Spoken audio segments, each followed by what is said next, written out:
என் இனிய தமிழ் சொந்தங்களே வணக்கம். இன்று ஔவையார் சொன்ன ஒரு செய்தியை உங்களோடு பகிர்வதில் மகிழ்கிறேன்.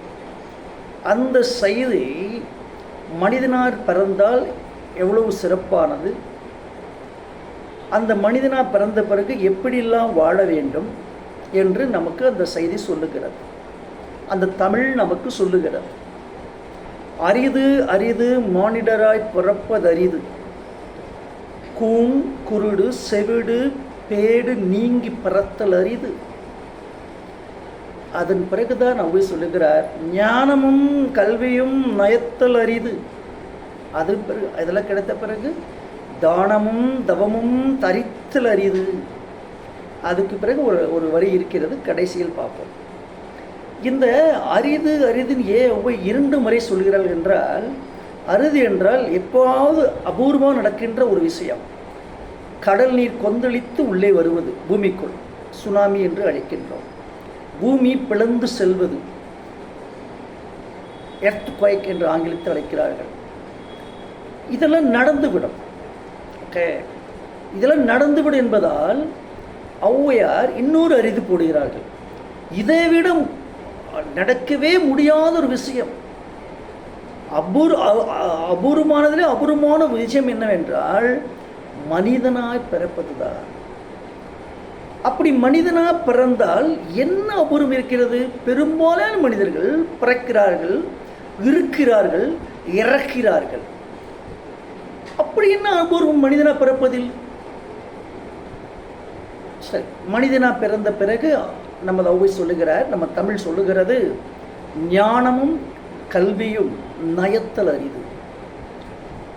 ஒரு மனிதனாக பிறந்த பிறகு ஞானம் என்றால் உலக அறிவு, நியாயம், சத்தியத்தோட கல்வியை படிப்பது, கல்வி பெறுவது, அதை வாழ்க்கையில் நடைமுறைப்படுத்துவது மிக அரிதான விஷயம். சத்தியம் வாழ்க்கையில் ஔவையார் சொல்லுகிறார், நீங்கள் நடைமுறை வாழ்க்கையிலே உலக வாழ்க்கை இருக்கும் பொழுது சத்தியத்தை கடைபிடிங்கள், கல்வியை கடைபிடிங்கள். 12ஆம் நூற்றாண்டில் வந்த ஔவையார் சொல்லுகிறார் கல்வி எவ்வளவு அவசியம் என்று. 12ஆம் நூற்றாண்டில் ஔவையார் சொல்லுகிறார் ஞானம் என்றால் சத்தியம், நேர்மை எவ்வளவு அவசியம் என்று. ஒரு மாநில வாழ்க்கையிலே நம்ம பொதுவாக வாழ்கின்ற வாழ்க்கையிலே நியாயம், ஒரு கல்வி அவசியமாக தேவைப்படுகிறது. இதை தாண்டி இந்த மனித குலத்தில், அது பெரும்பாலான மனிதர்கள் இதை பின்பற்றுவதற்கு வாய்ப்பு இருக்கிறது. இதை தாண்டி இந்த மனிதனாக பிறந்தால் என்ன சிறப்பு எனக்கு இருக்கிறது? தானமும் தவமும் தரித்தல் அரிது. தானம் என்றால் சேவை செய்வது. இங்கே பல பேர் சொல்லுவார்கள் சேவை. நான் இந்த துறையில் 23 ஆண்டுகள் சேவை செய்தேன். எப்பொழுதெல்லாம் நம் சம்பளம் வாங்குகிறோமோ அதன் பேர் வேலை, சேவை அல்ல. சேவை என்றால் சம்பளம் வாங்காமல் பிறகு செய்வது பேர் தான் சேவை, பேர் தான் தானம்.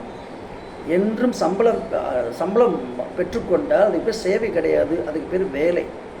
சரி, தானமும் எந்த எதிர்பார்ப்பு இல்லாமல் தானம் செய்வது, தொடர்ந்து செய்து, தவம் தொடர்ந்து செய்து. தவம் என்றால் என்னென்று நான் இன்னொரு காணொலியில் உங்களிடம் விளக்குகிறேன். செய்தால் என்ன ஆகும்? சரி, என்ன ஆகும்? இவர்கள் ஒரு மனிதன் சத்தியத்தோடு இருக்கிறான், கல்வி பயின்று வருகிறான், 3ஆவதாக தானமும் செய்து கொண்டிருக்கிறான், தவமும் செய்து கொண்டிருக்கிறான். என்ன நடக்கும்? ஔவையார் சொல்லுகிறார், நான் சொல்லவில்லை, வானவர் நாடு வழி திறந்திடுமே. வானவர், அப்போ எங்கே ஒரு நாடு, அங்கே ஒரு நாடு இருக்கு, ஒரு இடம் இருக்கிறது. அந்த நாட்டில் உனக்கு வழி திறந்து வா என்று அழைத்து செல்வார்கள். இப்போ வானவர் நாடு என்று இவர் ஔவை சொல்லுகிறார். திருவள்ளுவர் என்ன சொல்லுகிறார்? வையத்தில் வாழ்வாங்கு வாழ்பவன், சத்தியமும் கல்வியையும் தானமும் தவமும் செய்பவன், வாழ்வாங்கு வாழ்பவன் எங்கே வைக்கப்படுகிறார்? வான் உயரும்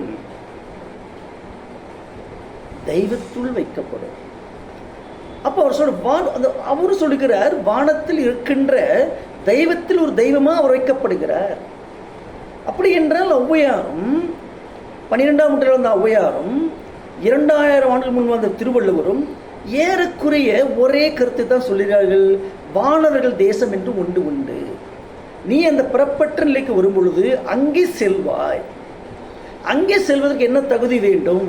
இந்த மானிட பிறப்பிலே நீ கல்வி பயில, சத்தியத்தோடு இரு, தானம் செய், தவம் செய், காலம் கனியும் போது வானவர் நாடு உனக்கு வழி திறந்திடும் என்று ஒரு செய்தியை ஔவையார் நம் வாழ்க்கையிலே சொல்லுகிறார்கள். நான் உங்களிடம் ஒரு செய்தியை பகிர்ந்து ஆசைப்படுகிறேன். அகத்தியர் எழுதிய 2000 ஆண்டுகளுக்கு முன்பு அகத்தியர் எழுதிய நூல்கள் கிடைப்பது அதிகமாக கிடைக்கல. ஆனால் தொல்காப்பியர் 2000 ஆண்டு எழுதிய அந்த நூல் கிடைத்திருக்கிறது. தொல்காப்பியம் 2ஆம் 3ஆம் நூற்றாண்டில் வாழ்ந்த திருமூலர் எழுதிய திருமந்திரம் நமக்கு கிடைத்திருக்கிறது. 12ஆம் நூற்றாண்டு ஔவையார் எழுதியது கிடைத்திருக்கிறது. நான் இதுக்கு பிறகு மற்ற இந்த கம்பராமாயணம் அதில் நம்ம அதில் காவியங்கள் வேண்டாம், தமிழ் ஆதாரமாக இருக்கிற நூல்களை தான் நான் சொல்லுகிறேன். இதில் ஒரு செய்தி என்னவென்றால், நமக்கு பயன்படுமே என்று 2000 ஆண்டுகளாக தமிழ் மக்கள் 2000 ஆண்டுகள் வாழ்ந்தாங்க இல்லையா, அந்த தமிழ் மக்கள் அந்த நூலகங்களை, அந்த செய்திகளை நமக்காக பாதுகாத்து ஒரு தலைமுறையிலிருந்து இன்னொரு தலைமுறை கடத்தி கொண்டு வந்திருக்கிறார்கள் பாதுகாப்பாக. அப்போ எவ்வளோ பெரிய சேவையை அன்று தமிழர்கள் செய்திருக்கிறார்கள். அன்று அவர்கள் அதை பெரியதாக நினைக்க ஏதோ ஒரு புத்தகமாக நினைத்திருந்தால் இன்று நமக்கு திருமந்திரம் இருந்திருக்காது, இன்று நமக்கு திருக்குறள் இருந்திருக்காது, இன்று ஆத்திச்சூடி இருந்திருக்காது. அந்த முன்னோர்களுக்கு இந்த நேரத்தில் நன்றி கூறிக்கொண்டு விடைபெறுகிறேன். மீண்டும் சந்திப்போம். நன்றி, வணக்கம்.